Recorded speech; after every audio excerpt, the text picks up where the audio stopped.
Hutchinson. I'd like to take you through a very exciting community service project we've just initiated. We have a huge Pantechnicon truck that we've converted into a mobile library and a computer centre that we service underprivileged schools in the Boerland with. This video will give you an insight into a typical day of this mobile van.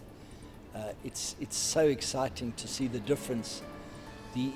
These teachers, we have 2 teachers and the truck driver who run this facility. Every day they visit a different school and they're helping change the lives of these children and also their parents. Many of them never had access to books and computers, etc. Enjoy the video and I'll catch up with you at the end. Thanks.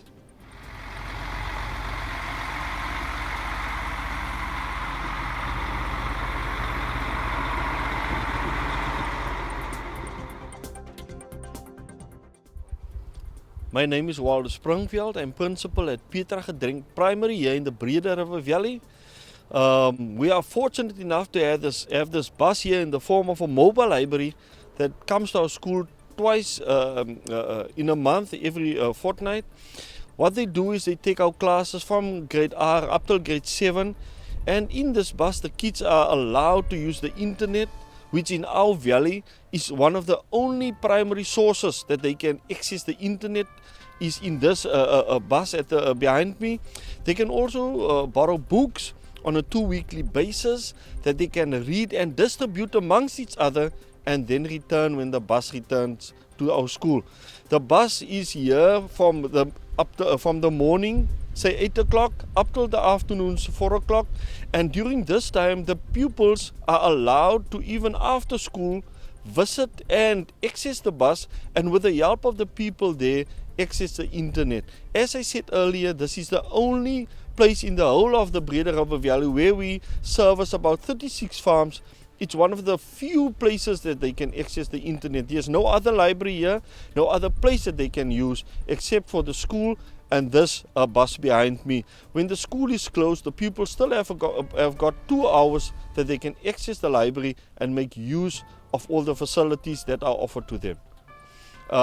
Along this way, it's also one that the parents can use so that they and the rest of the community that was not fortunate enough to maybe finish school, so that they can also come to the bus and also help themselves and empower themselves by using the internet so that they can know more about the world outside this valley and also strengthen their capabilities academically so that they can empower themselves more. Hey, my name is Tamburlaine Makai, and the reason why I like this mobile library is because ever since the library has come to our school, we know how to use the laptops. Before we didn't know how to use a laptop, and now we know how to use a laptop. And I would like, and the reason why the children love this laptop is because at school, in the classrooms, we don't use laptops, and the writing is just makes your hands feel sore because the teacher tells you to do this and you write it with a pencil or a pen, and then it just gets easier with the laptop. All you do is use your fingers and all that kind of stuff, and that is my reason. Thank you.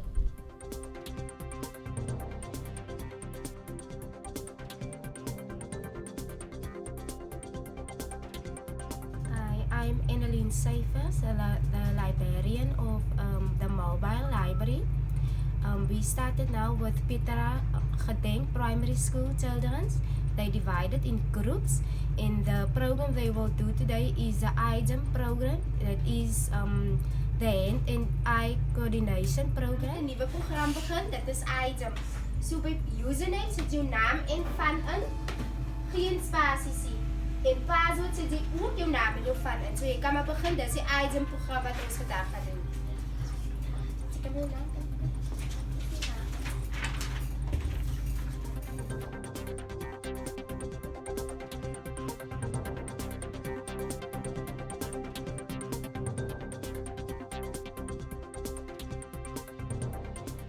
Here in Law School Breedefield, we are very fortunate to have the facilities of the library bus sponsored by DGB, and it is one of the best things happened this year for the learners, the pupils in our school.